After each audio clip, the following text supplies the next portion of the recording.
그럼 유럽과 미국은 같은 서구권이지만 왜 이런 차이가 나는 걸까요? 포바연이 추측하기엔 크게 세 가지로 생각해 볼 수 있습니다.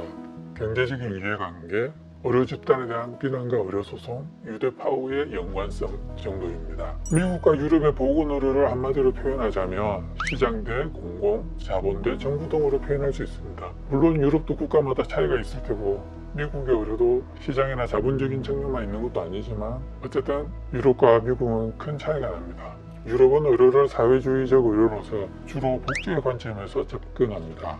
미국은 전 세계에서 가장 자본주의적 의료를 추구하며 산업의 관점으로 접근하는 경향이 강합니다. 따라서 유럽은 의사들이 공무원이거나 준공무원인 경우가 많습니다. 의사가 환자를 많이 진료하거나 수술을 많이 한다고 해서 자신의 수입이 크게 증가하지 않습니다. 하지만 미국의 의사들은 엄청난 구역의 연봉을 받고 환자를 많이 진료하거나 수술을 많이 하면 할수록 수입이 커지는 구조입니다. 만약 미국에서 포경수술을 반대한다면 어떤 일이 벌어질까요? 포경수술과 관련된 의사 집단에 대한 비난이 엄청나겠죠. 포경수술 수입이 줄어드는 것은 물론이고 수많은 의료소송이 벌어질 겁니다. 미국은 의료비가 비싸기도 하지만 소송도 많습니다.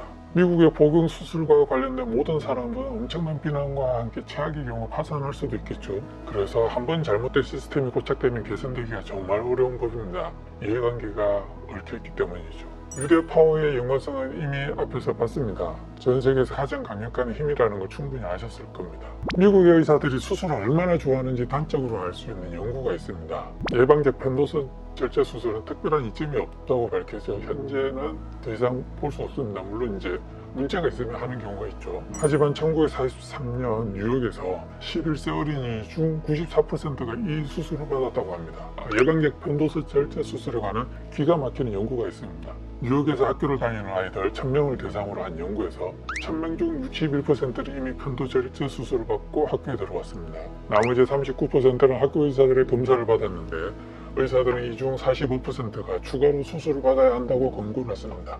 여기서 덧자를 맞은 아이들은 다시 다른 의사들에게 보내졌고 그중 46%가 다시 수술 권고를 받았습니다. 남은 아이들은 다시 다른 의사들에게 보내져 44%가 또 수술 권고를 받았습니다. 이 시점에 이르자 애초 1000명의 아이들 중 수술을 받지 않은 아이는 65명이 남았는데요. 검사를 할 의사가 바닥난 탓에 더 이상 검사를 받지 않았다고 합니다. 결국 미국 의사들이 이렇게 수술을 좋아하는 이유는 수익과 큰 관련이 있기 때문입니다.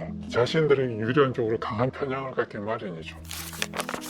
자, 이제 우리나라부터 포경수술 시장을 알아보겠습니다. 포바연이 조사를 하던 시점은 대략 2013년 즈음이었습니다. 주로 학동계 수술하지만 단순 계산을 위해 신생아 수를 적용을 해보겠습니다. 제일 정점이 된 시절이라서 1.8은 태어난 남아의 2배 가까운 남성들이 수술받아서 곱해준 겁니다.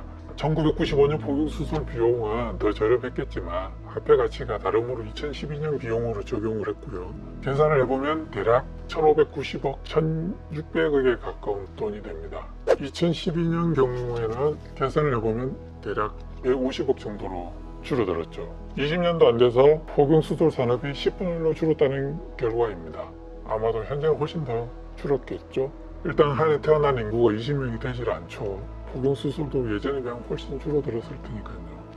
저 당시에 건강보험심사평가원에 등록된 비뇨기과 의원의 숫자가 1000에 약간 못 미치는 대략 1000개 정도 되었습니다. 포경수술을 비뇨기과 의사만 하는 것은 아니지만 대부분 개원 비뇨기과에서 포경수술을 가장 많이 했으므로 편의상 1000개의 병원이 그 시장을 가진다고 가정을 하면 1995년도에 한 비뇨기과 의원당 포경수술로만 2012년 정도의 가치로 대략 1억 6천만 원 정도의 수입을 갖게 되고 2012년도에는 1,500만 원 정도의 수입을 올린다는 계산이 나옵니다.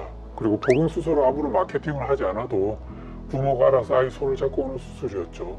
또 인건비를 제외한 다른 비용은 거의 들지 않고 수술 시간도 짧습니다. 다시 말해 1990년대 포경수술은 개원 비뇨기과에 있어서 황금알을 낳는 거위였습니다. 그러다 보니 2000년대 들어서는 비뇨기과가 인기과였습니다. 지금은 상상하기 힘들겠지만요. 만약 포경수술이 불필요하고 오히려 남성의 건강에 해를 끼친다는 인식이 전 국민이 동시에 알게 된다고 가정을 해봅시다.